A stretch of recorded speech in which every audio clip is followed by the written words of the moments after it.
Pichou, le petit panda. Pichou, le petit panda, adore explorer la montagne qui l'entoure.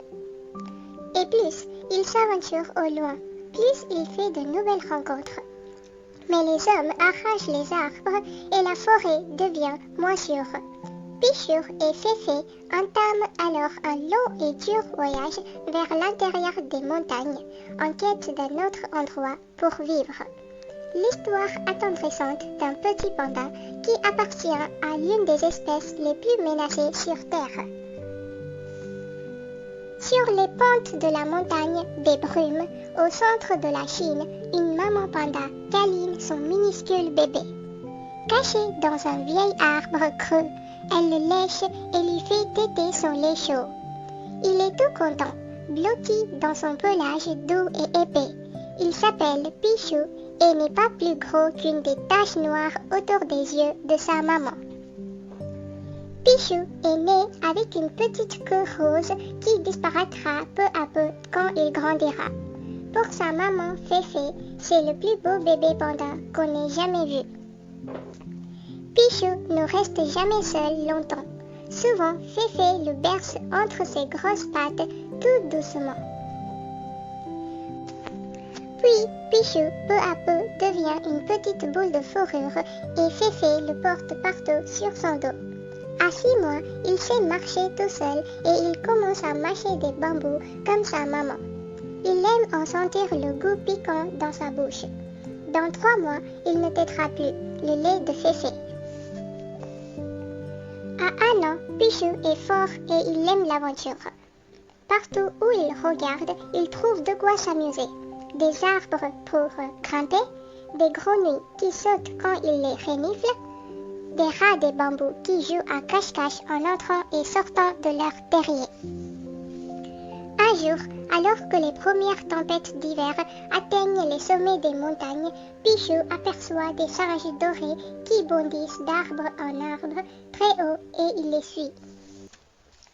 Pichou trottine le plus vite possible derrière les singes. Il n'est jamais descendu aussi bas le long de la montagne.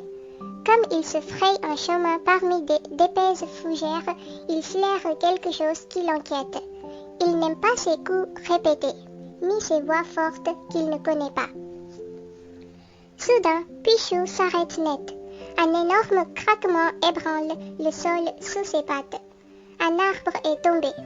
En regardant entre les fougères, Pichou est très surpris de voir qu'il a atteint le bord de la forêt.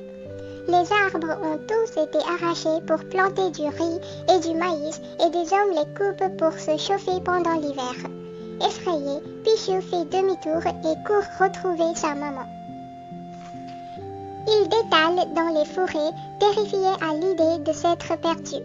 En arrivant dans une clairière, il se trouve nez à nez avec une maman taquin et son petit en train de brouter.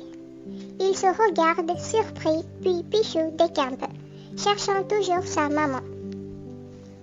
Quand Pichou retrouve Féfé, celle-ci se rend compte qu'il a très peur. Elle sait qu'ils ne sont plus en sécurité dans cette partie de la forêt et qu'il est temps de partir. Le matin suivant, Pichou et Féfé se mettent en route très tôt. Ils grimpent de plus en plus haut jusqu'à un plateau noyé de brouillard. Leur fourrure huilée leur tient chaud. Mais escalader les rochers glissants n'est pas facile, surtout pour le petit Pichou. Sans rien à manger et sous les premières neiges, Pichou et Féfé traversent les hautes alpages pour rejoindre la vallée voisine, où poussent des bambous.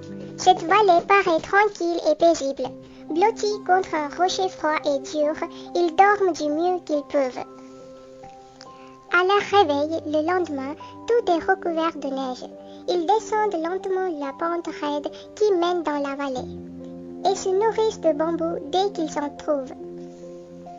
Lorsqu'ils arrivent en bas, près d'un torrent d'eau claire et d'un beau bosquet de bambous, le soir tombe. Ils mangent tout leur content, puis, rassasiés, ils s'installent pour la nuit. Un jour, Pichou aura envie d'habiter un endroit à lui et de gravir tout seul ses propres montagnes.